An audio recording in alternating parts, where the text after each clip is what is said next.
A prominent voice at the UN is calling on world leaders to reconsider holding next year's G20 in Saudi Arabia. Special Rapporteur Agnes Kalamar investigated the murder of journalist Jamal Khashoggi. Khashoggi disappeared after entering the Saudi consulate in Istanbul on October 2nd to pick up documents needed for his planned marriage.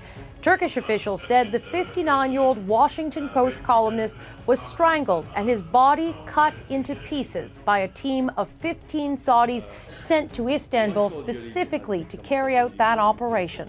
After first claiming Khashoggi had left the embassy, Saudi Arabia then claimed that Khashoggi was killed in their consulate during a fight that broke out between him and officials.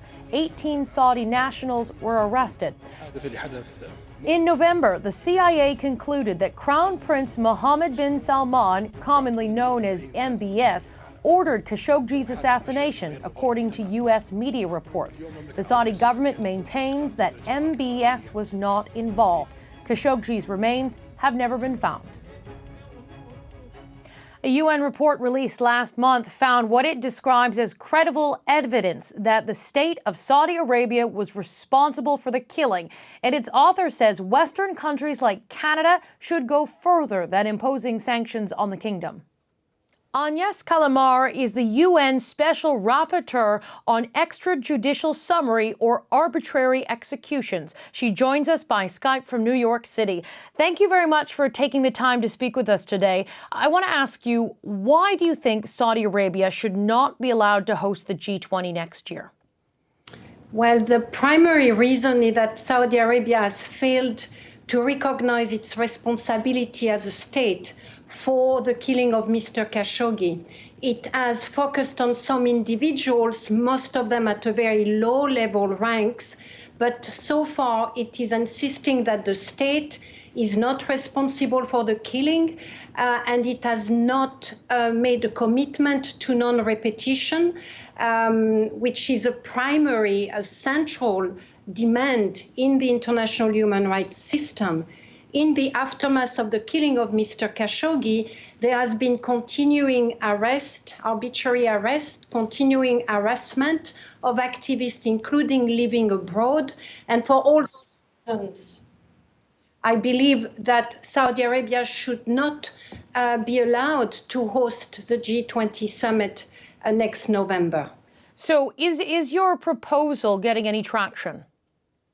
Look, we're only at the beginning. The announcement was made only a couple of weeks ago, not even, that Saudi Arabia will host the next summit. So let's give civil society, governments, parliaments, and corporate actors as well the time to reflect on the signal they will be sending by going to Saudi Arabia for the G20 summit.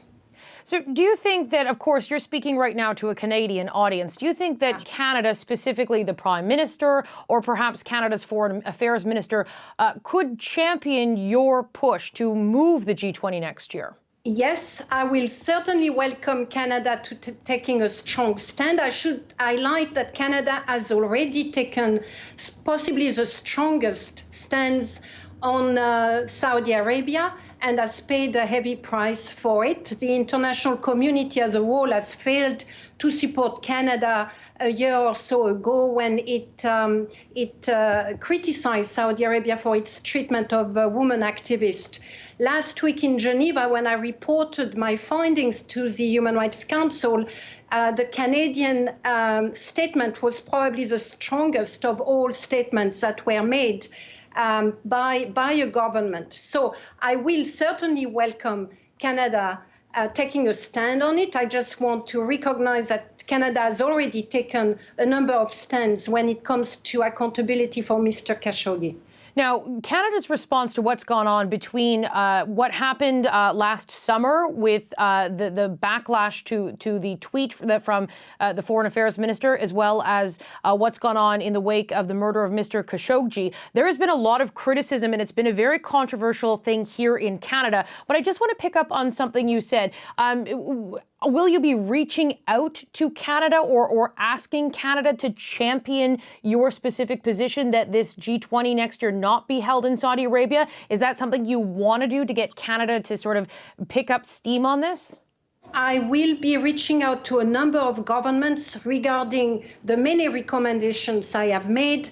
The holding of the G20 in Saudi Arabia next year is a slap in the face of all those who have fought and some of whom have died for accountability and for human rights protection. So that's the first thing. However, accountability for Mr. Khashoggi demands far more than just not holding the meeting next November in Saudi Arabia. This is an important symbolic step, which I welcome and call for, but there are other steps that I am calling for that are more legal, political, economic, and strategic. There's one of those ideas that you're going to be pushing for. I'm going to get to that in just a moment. But just so I am crystal clear here, you will be reaching out to the Canadian government to appeal to them to perhaps not go to the, or to not perhaps, but to not go to the G20 or to push to advocate to have the G20 somewhere else in the year 2020. I will, as well as other government. Okay. So I mentioned just a short time ago that the reaction in Canada domestically, the reaction to how Canada has responded not just to the murder of Jamal Khashoggi, but the backlash from Canada's stance and support for women's rights activists in Saudi Arabia, it's been very controversial in Canada, with some criticizing the government, saying that it's not done enough. The government has paused new arms export permits to Saudi Arabia, but even in light of the murder of Jamal Khashoggi and in light of concerns about what's going on with the war in Yemen, the sale of light armored vehicles to Saudi Arabia is allowed to continue. I'm just curious as to what you think about how Canada has responded to all of the concerns that are sort of building around Saudi Arabia. Look, as I have mentioned already, I think the government of Canada has probably taken the strongest stance against Saudi Arabia of all Western countries, with alongside with maybe Germany. I am fully aware of the controversies regarding the weapon sale. I hope that the Canadian government will be able to find that continuing such trading relationship with Saudi Arabia is actually not supporting its international stand on human rights and is undermining the position of the government as a norm setter right now within the international community. I just want to insist, though, that in my opinion, it got to be a collective undertaking. Just a single country taking a stand on Saudi Arabia will not make enough difference. It's important that Canada exercise leadership there, as it has so far and continues to do so, but it cannot do that on its own. Other countries must rally around Canada in a way that they haven't done so far. It includes all of the countries of the European Union. It certainly includes the United States. There in the US, the Congress and the Senate have taken some strong steps already towards holding Saudi Arabia to account. It is crucial that the White House listen to the clamor for justice coming from their elected representative in the Congress and the Senate. So yes, I want Canada to continue that leadership position, but I want others to rally around that country. All right, well, we're going to leave the conversation there for now, but I'm sure we'll be discussing this issue a lot more in the future. Thank you very much, UN Special Rapporteur Agnès Callamard. Thank you. She's calling on Canada to help lead the charge to not allow Saudi Arabia to host next year's G20 summit. Would that be a smart move on Canada's part? Dennis Horak is Canada's former ambassador to Saudi Arabia. He was expelled last summer during the diplomatic row between Canada and the Kingdom, and he joins me now from Toronto. Thank you very much for your time today, sir. The UN Special Rapporteur Agnes Callamard says that she will ask Canada to help advocate and be a leading voice to have Saudi Arabia stripped of the right to host the G20 next year. What do you think of that proposal, and what should Canada do? Well, I understand the sentiment, the desire to do something in the wake of the Khashoggi murder, but I don't think this is an effective way to go about it. The G20, I think we have to remember, the G20 is not a democracies club. There's a number of countries in there that have difficult human rights records and have committed a number of various acts or atrocities or crimes. Russia, China. China has 800,000 or more Uyghurs in re-education camps. Turks have more journalists in prison than anyone else in the world. I mean, people could even point to, other countries could even point to Canada and the admission by the government that we're committing genocide. Some people could point to the United States about what's going on the border there. You start looking at that and start trying to punish countries in the G20, you start quickly running out of countries to host it. Dr. Callamard says, though, that Saudi Arabia's hosting is, quote, a slap in the face of all who have fought and died for human rights protections. What do you say to that? Again, I don't agree, because I don't think it's connected to that. And I wonder what would be the objective? What is it we're trying to achieve by lifting the Saudi hosting of the G20? What's our objective? Normally, when you put sanctions on a country or you punish them in some way, you're wanting the country to do something. What is that something that we want them to do? Are we looking for them to remove the Crown Prince and put him on trial? Because that's not going to happen. So what's the objective? What is it we're trying to get them to do? And to me, that's not clear. But does it not send a message to the international community that this is what's happened is not acceptable? I think that message is already out there. I know a number of countries have slapped sanctions on individuals, including Canada, and there have been a lot of the Saudis. I don't think are happy with how this has all turned out, and hopefully the Crown Prince has learned his lesson from this, and certainly I'm sure the King has not been thrilled with the way Saudi has been portrayed as a result of this. So hopefully that message has been received. I don't think, first of all, I don't think the removal of the G20 from Riyadh is going to happen in any case. And so I think it's a bit of an empty gesture. But when you say you hope that the Crown Prince has learned his lesson, what have the consequences really been, though? Yes, there have been new sanctions that have been put on certain individuals. Canada, even though it's paused any sort of new arms export permits, but it still continues to sell the light armored vehicles to Saudi Arabia. What consequences, what lesson has MBS learned? Saudi Arabia has been portrayed very badly as a result of this. So has he. His brand has been badly damaged by it. He is still pushing forward with a number of reforms, still pushing forward with economic and social reforms, which are important. It's important to him, it's important to the brand, it's important to Saudi Arabia. And I think this was a huge setback for them. And there are consequences for that. And Saudis do value the prestige that they have, or they believe that they have in the world. And so I think the anger that the Khashoggi killing generated, I think, is something that did resonate in Saudi Arabia, and hopefully it has been achieved. The alternative here is if the Western countries, because let's face facts, China and Russia aren't going to do anything about this. But if the Western countries turn around and isolate Saudi Arabia, or attempt to try and isolate Saudi Arabia, try and isolate MBS, it leaves the door open to the Russians and Chinas who, as I said, don't care about this. The way to, it's a gesture and it makes us feel good, but if we're looking to try and change Saudi behavior, if we're looking to try and keep them on a better track, we need to engage them and encourage the Crown Prince and encourage Saudi Arabia along the reform path they did already start, which is still ongoing despite the horrific murder of Khashoggi. This past weekend at the G20, it included, as it always does, a family photo. And we're going to bring up that photo right now. If you take a look at this and you see who's in the front row, you've got Erdogan from Turkey, MBS from Saudi Arabia, Putin from Russia, and Xi Jinping from China. When you look at that photo, what goes through your mind? As I said at the outset, G20 is not a democracy club. The G7 is, and that plays a different role. The G20 isn't. It brings countries together from a number of different regions in the world. powerful in their own way in certain sectors or in certain regions, and that's what that is. I wouldn't read too much into their placement in the picture. These things get arranged in various ways, but I think it is a reminder to us all. This is not the G7. This is not a democracy club. So when Russia got kicked out of the G8 a few years ago after it annexed Crimea, you would say that's a different circumstance than what everyone is seeing here with the UN rapporteur's push to have Saudi Arabia stripped of its right to host.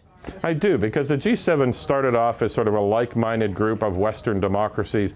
Russia was brought in after the fall of the Soviet Union to try, because they were starting to head down that path, or we were hoping they would head down that path towards democracy and Western values. And I think bringing them in the G8 G7 to make it the G8 was a way to hopefully try and encourage them down that path. It didn't work out, and then ultimately culminated in Crimea, and the removal was the right thing to do. But it's a very different kind of an organization. All right. Former Ambassador Warrick, thank you for your time today. Thank you. That is former Canadian Ambassador to Saudi Arabia, Dennis Warrick.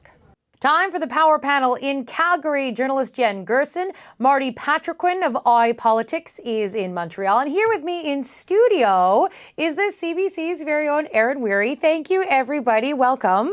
Thank you. We're going to start with, Jen, I'm going to start with you. What do you make of the rapporteur's attempts to keep Saudi Arabia from hosting the G20? I think she's spot on. I think she's right. Look, Saudi Arabia wants to have all of the seeming respectability and legitimacy of a Western democracy, but none of the actual accountabilities or structures that go along with that. And part of their strategy when it comes to hosting major summits like G20, hosting major sporting events, finagling a seat on the UN Human Rights Committee, those sorts of things, they're part of a broader propaganda effort to make Saudi Arabia seem legitimate is not the word I'm looking for, but seem to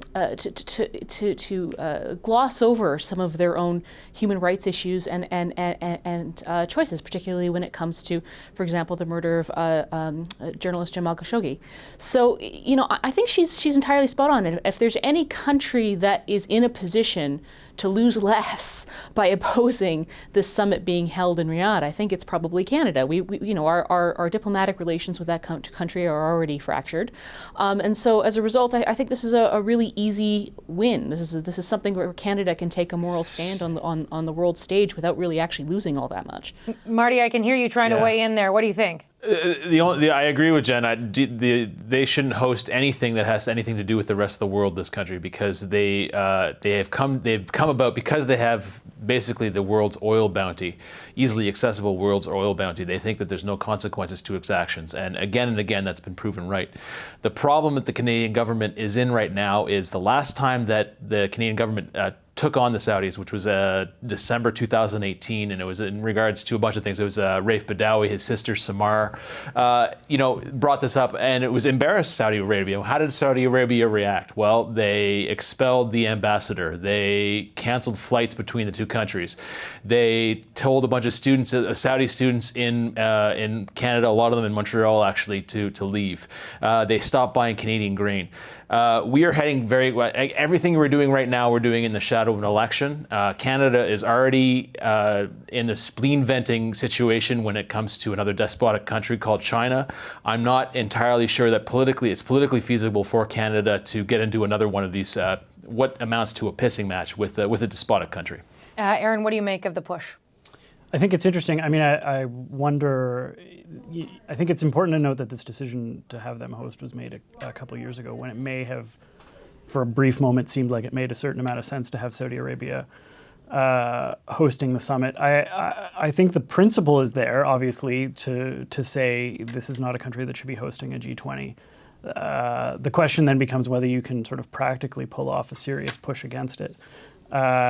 Jen's right, Canada has arguably already burned that bridge with Saudi Arabia, so it may have room to make a move here. I suspect Canada wouldn't want to make a move here unless it knew it had a sizable number of other nations behind it who are willing to agree with it. And as Marty says, Canada's already at this point got a fairly stressful situation with China.